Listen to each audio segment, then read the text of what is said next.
through the data sets available in the SAA Dataverse, pulling up some of the files, walking through the site, and then Lulu will be talking about some of our other research initiatives and resources that we have available.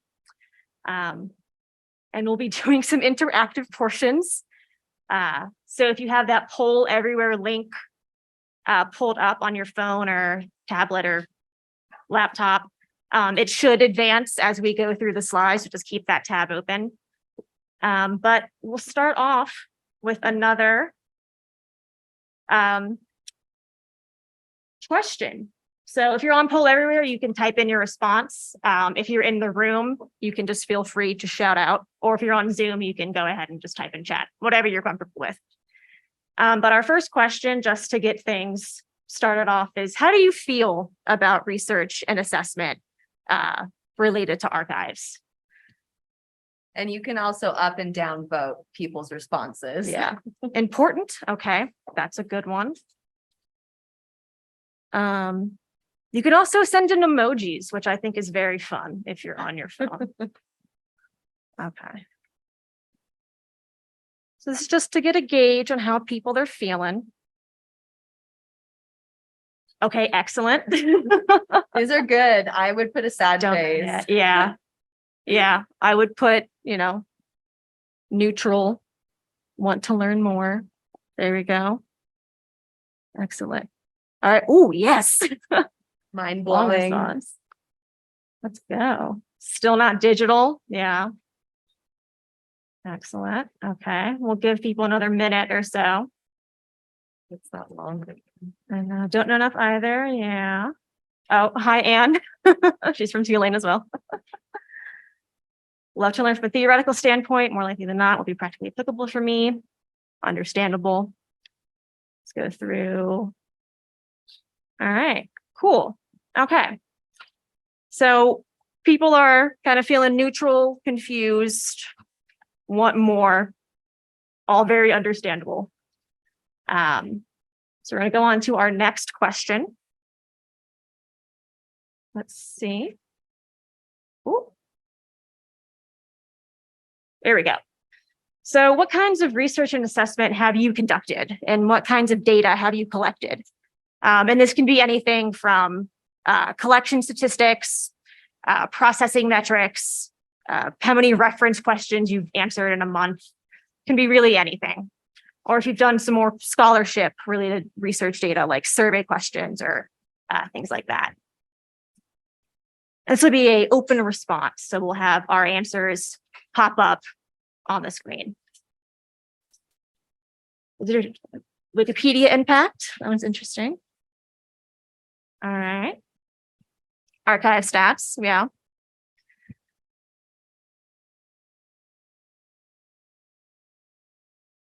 Be things like how many items you've scanned in a month, things like that. Interviewed users, okay, cool.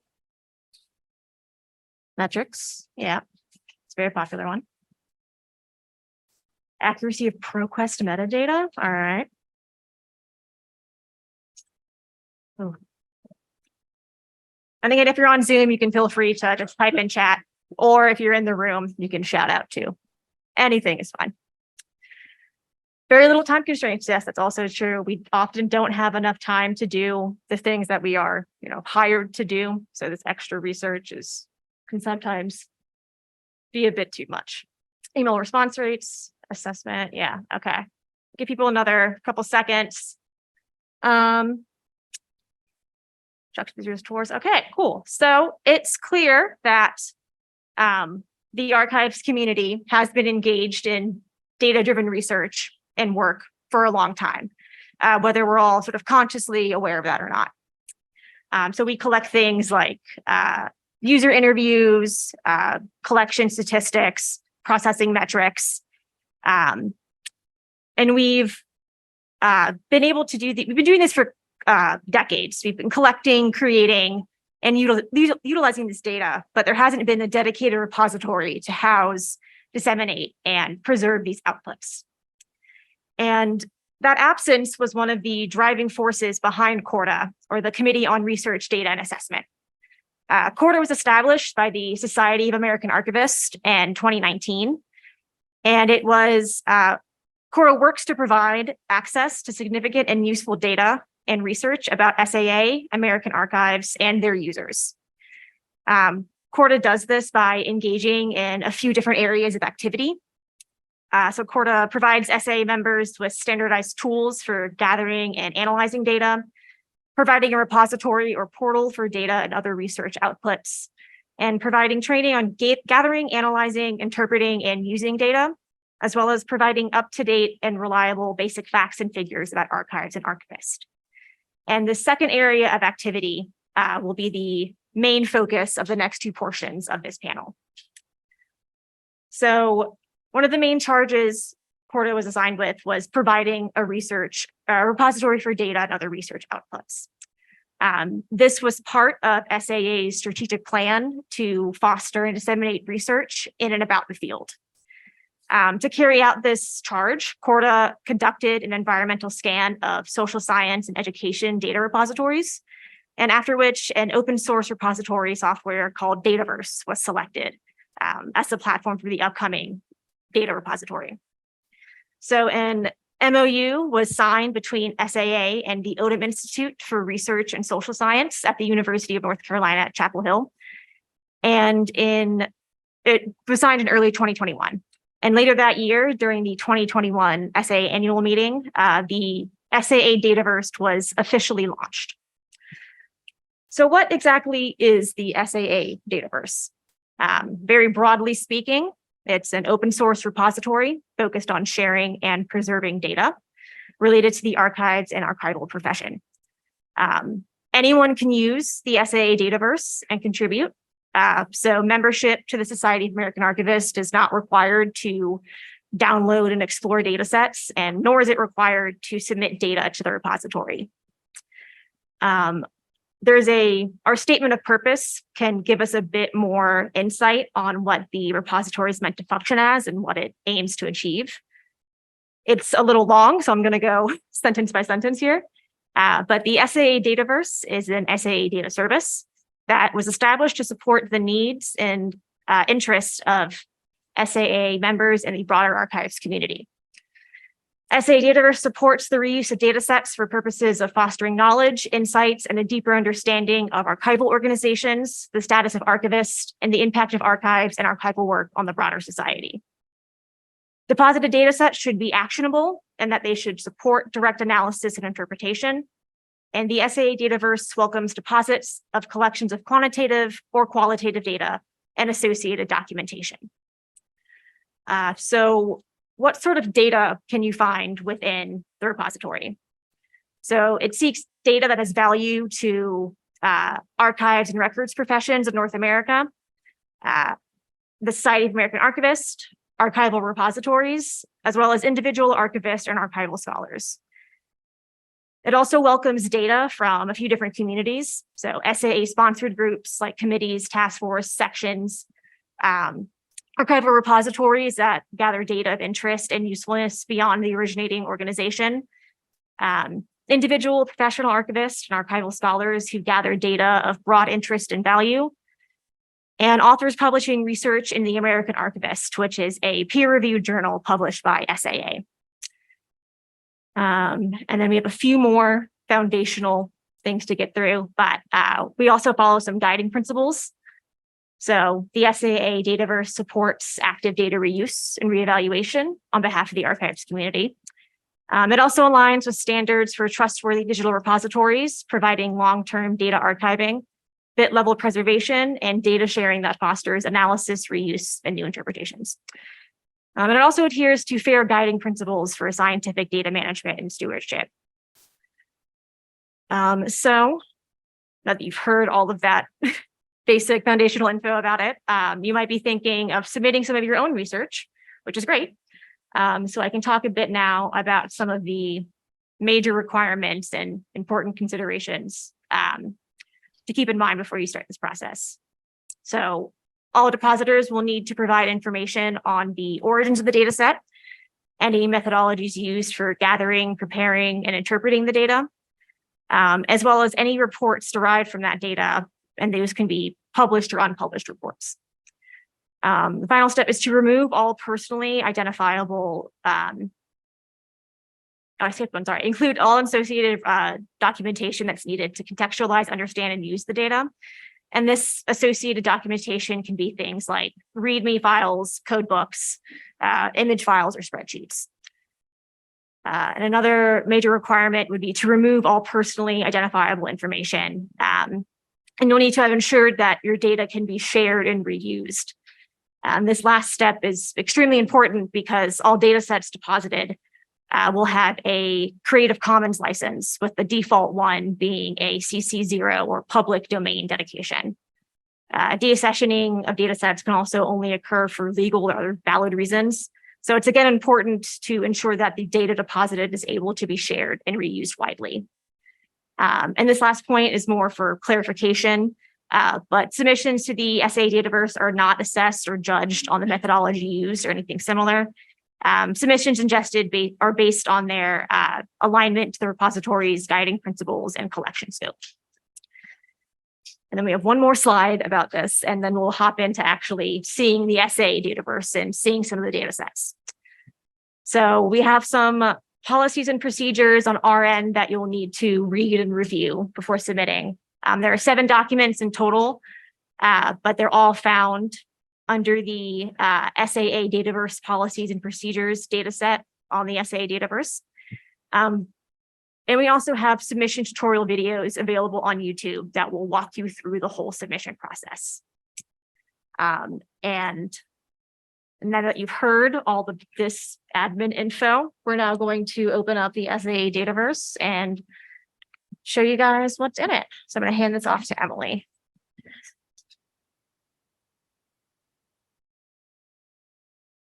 All right.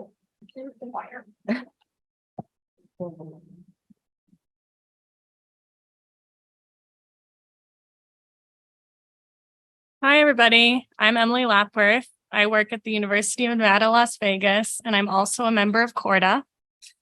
I've been on Corda for, I think, 2 or 3 years now, working on this Dataverse, and we're excited to share it with you.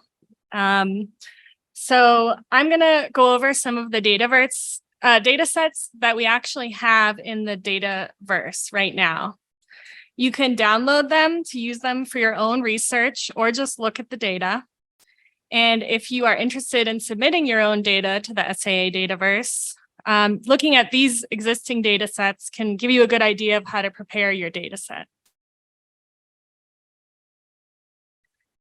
So the first one is a survey conducted by the Encoded Archival Standards section of SAA. And it's a survey conducted in 2019 and 2020 to assess the experiences and needs of archivists related to the use of encoded archival standards such as EAD and EACC CPF. The goal of the study was to gain a greater understanding of the types of standards community members interact with, the tools they use, how the use of standards has changed or is changing, and the resources that are most useful for learning about and engaging with these standards. So, for example, some of the questions in the survey that were asked included, what kind of encoded archival standards do you work with in your professional life? What collection management systems do you use? And what sources have you used to train and educate yourself about encoded archival standards? And they got 137 responses to this survey. And bear with me because I'm going to try and jump over and actually show you the data set.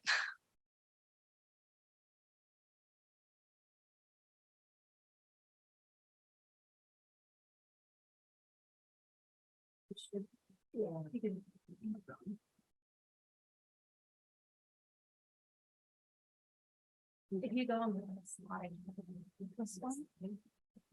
Are you trying to get rid of the top bar? Yeah. If you click on the little view, you click more. Yeah. And then hide. Last one more. Type. Yeah. There we go. Okay. Here we go. This is what the Dataverse looks like.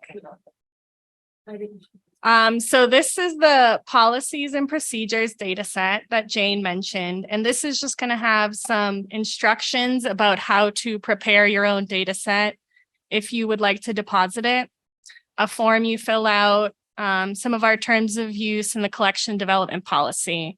And I just want to say, if you are interested in depositing anything, you can just contact us directly and we will walk you through everything. You don't have to figure this out on your own.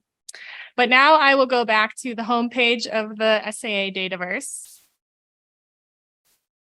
And here you can see the actual data sets. So we don't have that many yet. We're looking for more, but we are also excited if anyone wants to use the ones we have. So this second one is the encoded archival standards section data set that I just talked about. So we've got a DOI at the top if you are reusing this in your own research and you want to cite it. We have the actual files down here. So the data set, a code book, a README file.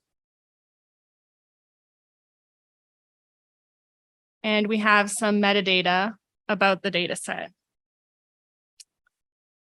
And then we also have the terms of use, which, as Jane mentioned, is by default the CC0 license. And then there's also versioning.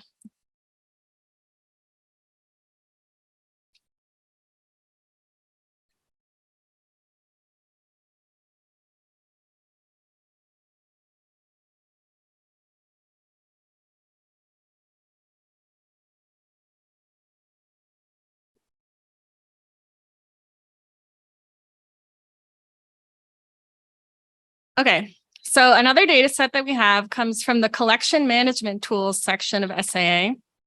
And this was conducted, it's a survey conducted in 2016 to identify the needs of members, interests, tools that were being used, and challenges encountered. So again, this survey asked what kind of collection management tools they were using.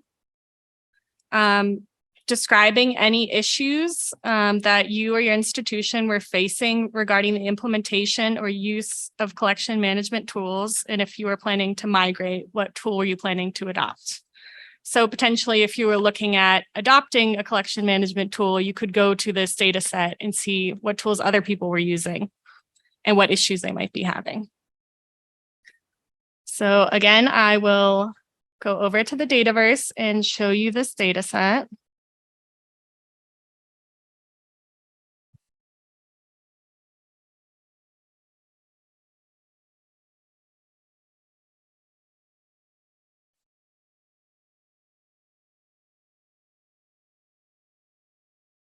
So if you actually want to download the files, I will show you how to do that.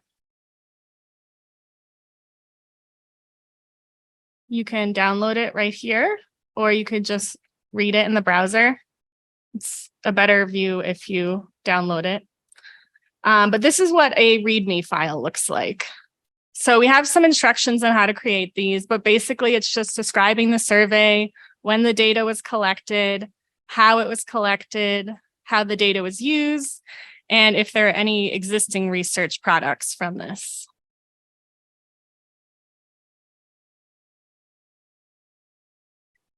And then we have another survey from another SAA section. This was the Archivists of Religious Collections, a survey collected in July 2021. So this included questions such as what's the primary religion associated with your archive? And again, a question about tools. What kind of tools do they use?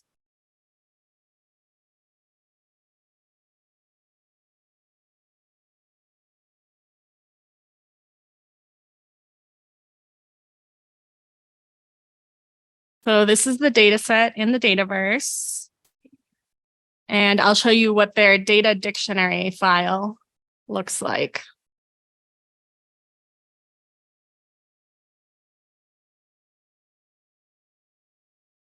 So this piece of documentation is just outlining the questions that were asked in the survey, what kind of choices there were, if it was multiple choice, if you could select all that apply. So this is the kind of documentation required when you're submitting this data so other people can reuse it.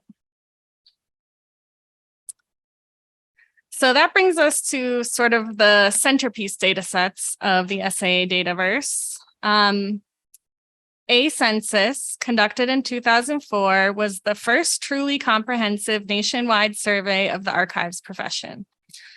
It was conducted by SAA, and the data is available for anyone to view, download, and use via the SAA Dataverse. And this has over 5,000 responses of archivists all over the US.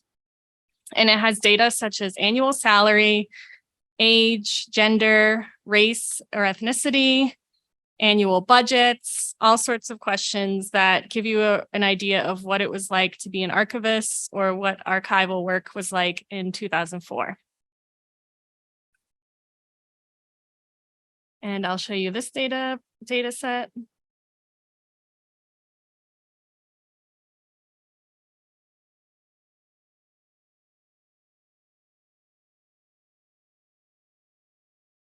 So this data set was also a survey, but it was done by a professional research firm.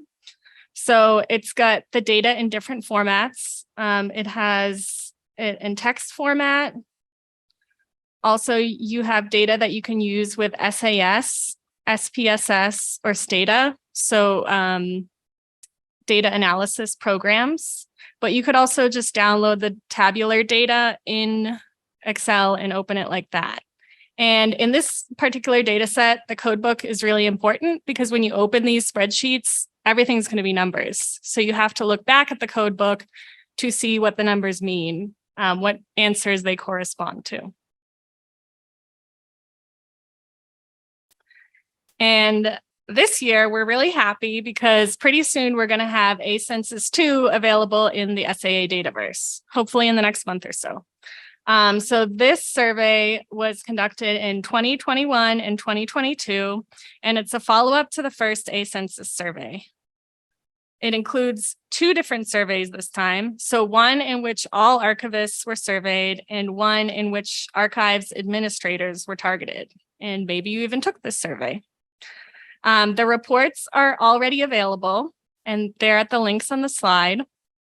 The All Archivists survey, over 5,000 people responded, and the Archives Administrators survey, over 700 responses.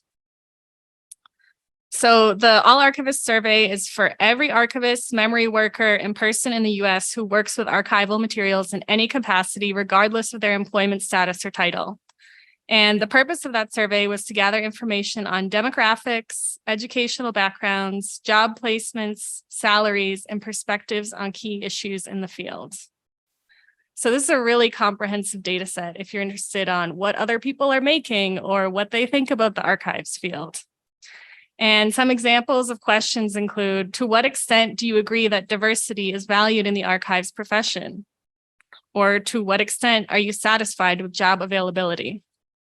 And again, the report kind of summarizing this survey is out now, but the actual raw data will be available soon. And then the Archives Administrators survey was meant for the most senior leader and decision maker of an archives, whether it's a large archives organization, a department or unit within a broader institution, or a community archives collection. And that senior administrator could manage employees or volunteers, or they could just be a lone ranger. And that survey provides data about archives departments and organizations, such as the amount of physical and digital collections, the number of staff, and the annual operating budget. So if you're an administrator in your own archives and you want to see what kind of budget other archives have or how big their collections are, you can look at this data. So some of the topics covered are on the slide. And some of the questions include, why did staff voluntarily leave? Do you actively recruit from and within BIPOC communities? In the next 5 years, what skills will be most important for your staff to have?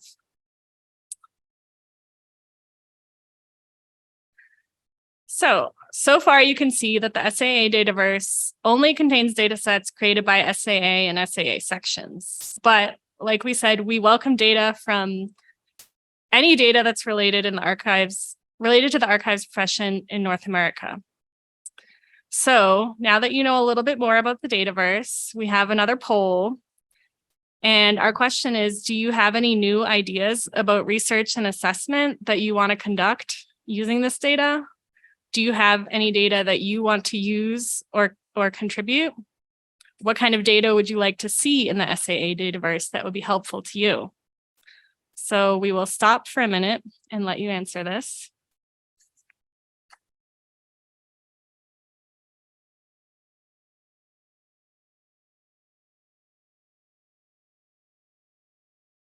And if anyone wants to share any projects they're working on in the chat or in the room, I could bring around the microphone.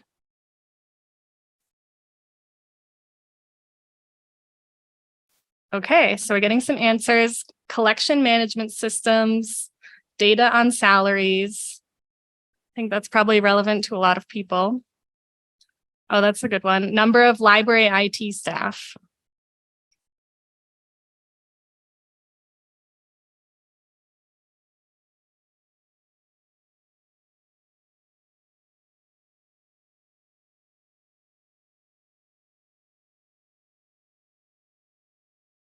Standards and controlled, I think that means vocabulary is used.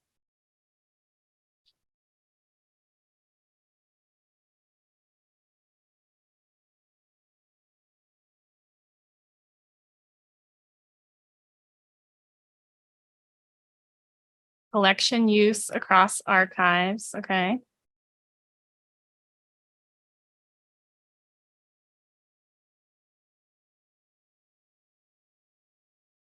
I know for me personally, we're working on digital preservation at my institution, so I'm curious what other people do for that.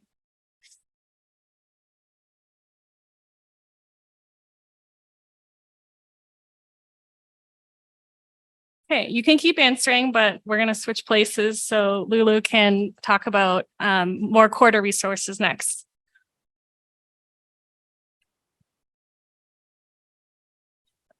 Thank you.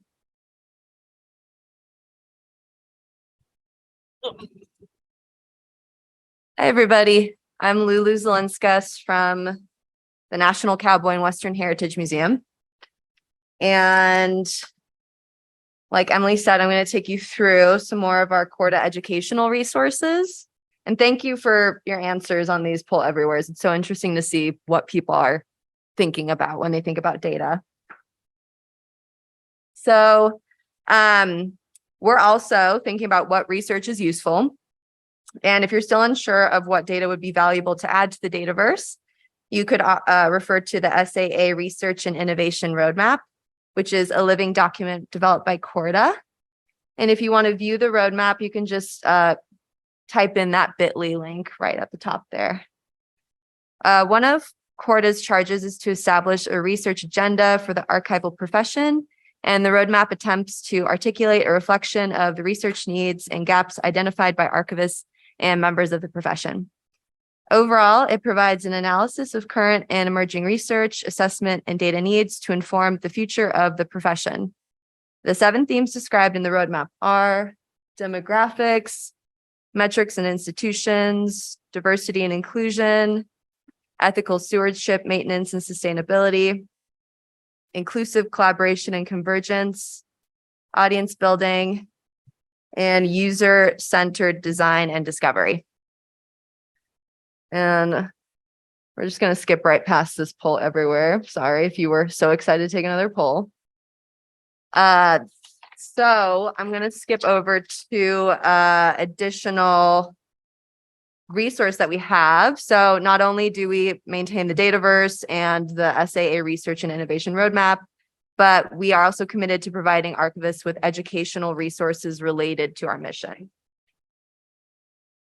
These resources not only include training on gathering, analyzing, interpreting data, but also assistance with furthering your archival practice, research, and advocacy. Facts and Figures, the Facts and Figures site is one such resource. Facts and Figures is an SAA microsite that provides quick and simple access to information resources important to archivists or their constituencies. The resources on the site share the same common quality of being derived from data compiled or created by archivists as a result of their research, data about archivists, and archives from external agencies, and tools to enhance archival practice resulting from research data. So I'm going to go to the microsite right now, and if you'd like to follow along, you can try scanning the QR code from where you're sitting. I tried in the back yesterday once and I couldn't do it. So if you want to walk up here and scan it, awesome. But also there's a bit.ly link that maybe you can see. So I'm just going to go to that site though, right on this shared screen.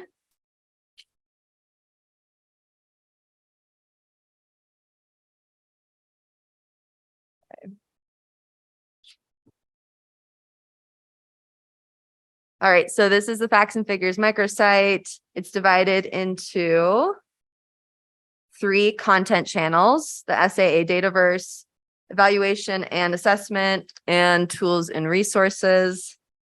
And as you'd guess, the SAA Dataverse channel has the link, to the Dataverse itself, the submission procedures, the collection development policy, and the video tutorials Jane mentioned earlier. The page also contains a search bar at the bottom there that enables users to search across the Dataverse. So if I were to type in thank goodness I could spell that. I usually spell that wrong. A census, you're taken straight to the Dataverse, and there's a census. Okay. Oh, sorry. I'm going to turn that off too. Okay. And the second channel is the evaluation and assessment page, which includes quick guides that support advocacy, explain archives and archivists to external agencies, and provide insight into the functions of archivists and their repositories. For example, if you go over to the Archivist tab here, there are already analyzed reports on data related to archives in general, employment, equity, salary, and other SAA committees. For example, you could go up to the initial results and analysis of the Women Archivist Section Salary Survey.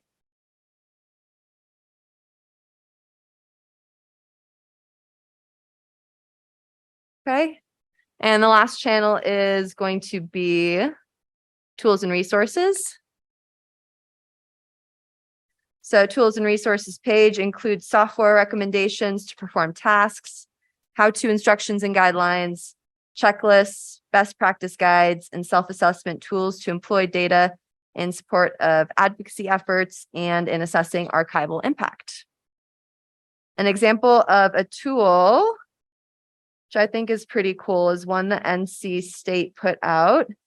It's the Social Media Archives Toolkit. So it helps guide cultural heritage organizations interested in collecting and curating social media content, which is really difficult. And then an example of a resource would be,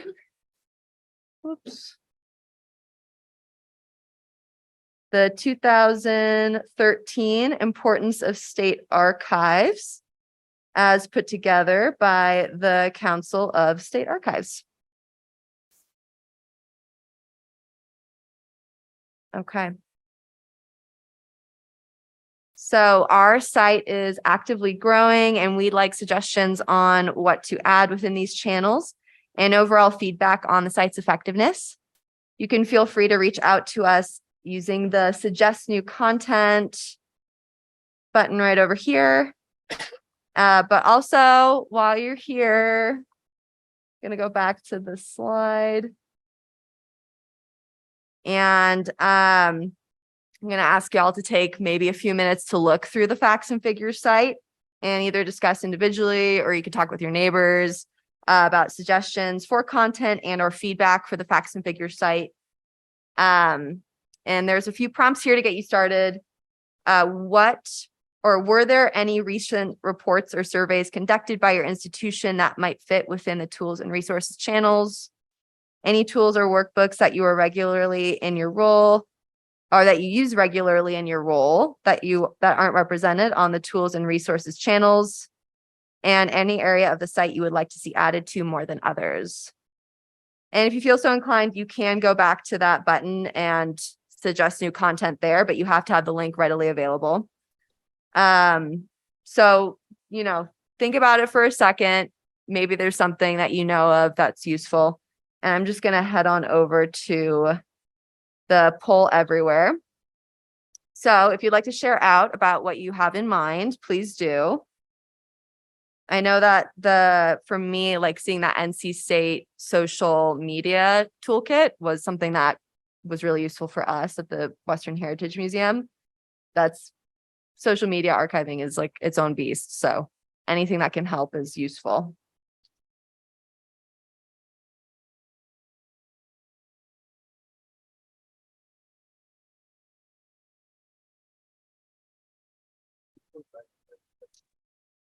Yes, I can.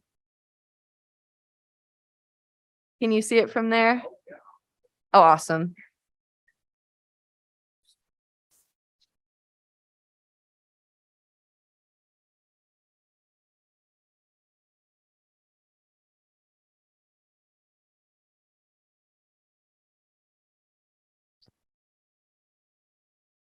You got it?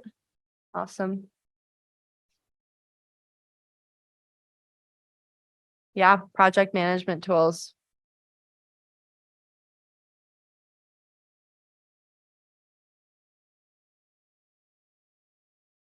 And I'm kind of putting y'all on the spot and people in Zoom too.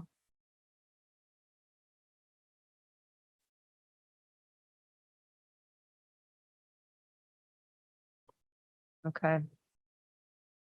All right. I'm going to keep it moving, but please, if you have any suggestions, click on that tab or that button on our facts and figures microsite page. Okay, so I'm just going to quickly go over some educational events we do to get hands-on training yourself. So in 2020, we held a virtual workshop on demystifying data analysis, which was designed to help participants understand the complexities of data creation, so as to read, understand, and transform data sets for analysis. And just over a week ago, we held a virtual discussion panel on navigating the IRB. This was a recorded discussion and will soon be available on the Facts and Figures site. And if you attend the SAA annual meeting, you've probably seen some sessions held by us before. So leading into that, I just want to promote an upcoming workshop we're holding at the SAA annual meeting. And this is on the basics of quantitative data analysis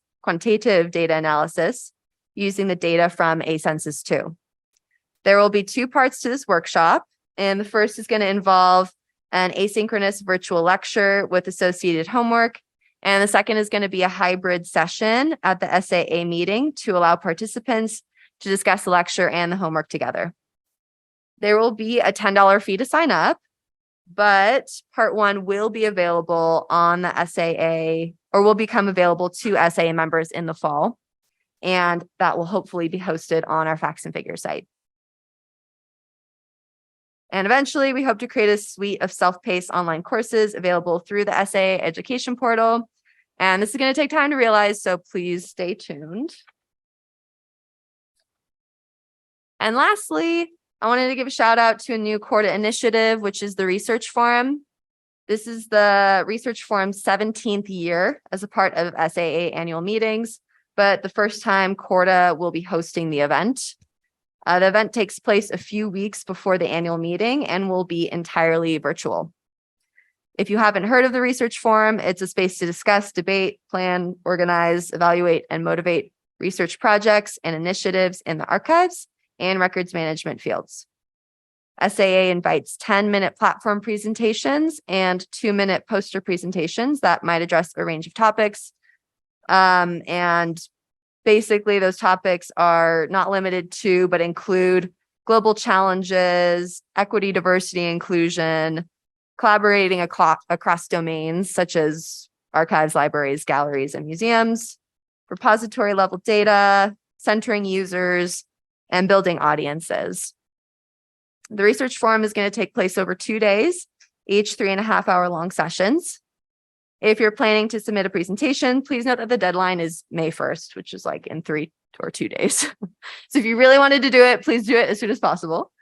And if you'd like to attend, though, you can RSVP for each day on the SAA Research Forum webpage, and it's entirely free to attend. Okay, that's it. Here's our information if you'd like to contact us individually further, or you can also email the Corda email there. And this little bit.ly link and QR code are going to take you to a bunch of resources that Jane put together, all from our slides that were in this presentation. So you can access all the different portals just in one area. And we'll open it up for any questions now. Thank you so much, everybody.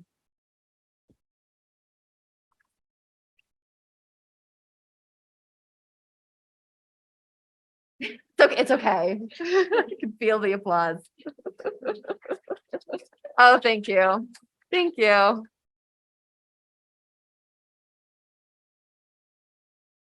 It looks like we have one question in the chat. So, or maybe this was a response to one of the poll everywheres. It was okay, because I was like, actually, I don't know how to answer that. Oh, and a broken link. Thank you.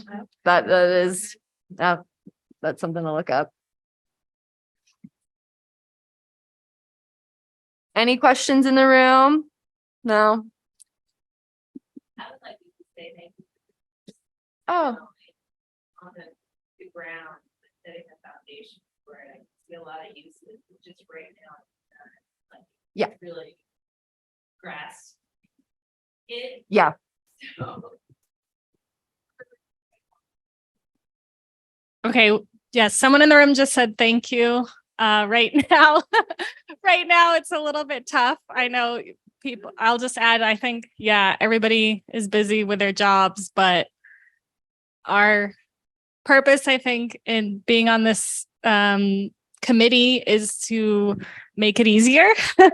So like, if you want to learn how to analyze data, come to our workshop. If you want to share your research and only do 10-minute presentation, come to the research forum.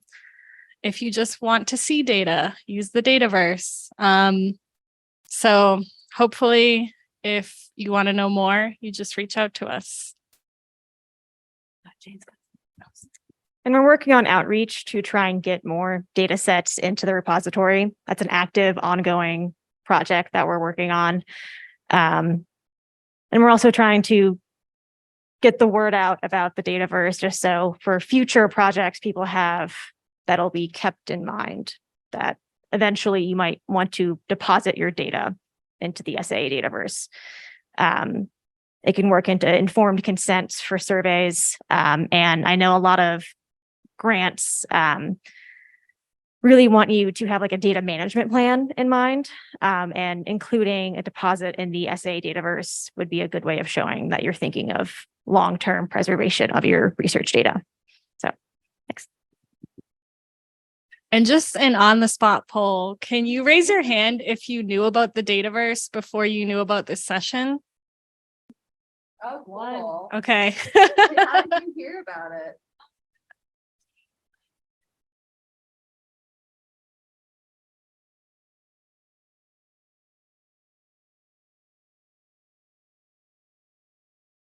Okay, great.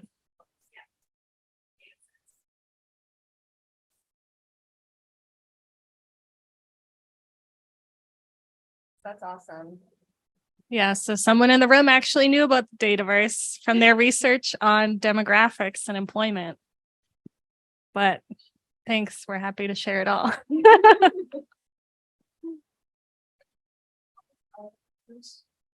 Oh, how old is it? It was launched in 2021, so it's pretty new.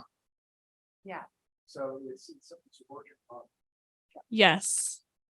Work in progress for sure. It's intriguing. Thank you. Yeah.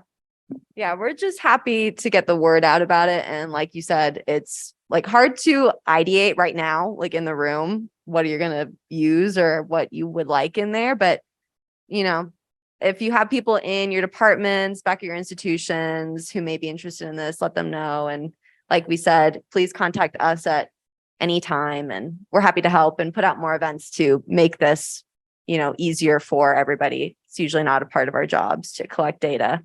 Unless you're tenured, maybe. And we got a comment in the chat. I occasionally see students conducting surveys, wonder if their professors are encouraging them to search the data sets for similar data or submit. Yeah, the ideal goal is to have a lot of data available in this one place. And it is kind of an uphill battle, but we're working towards it. So again, just share out that it exists is just a step in the right direction.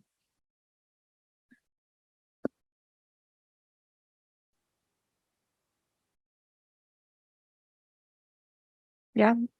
If there's no other questions, thank you for coming, everybody. Appreciate it. And if you want to speak to us individually, we'll be up here. But thanks again.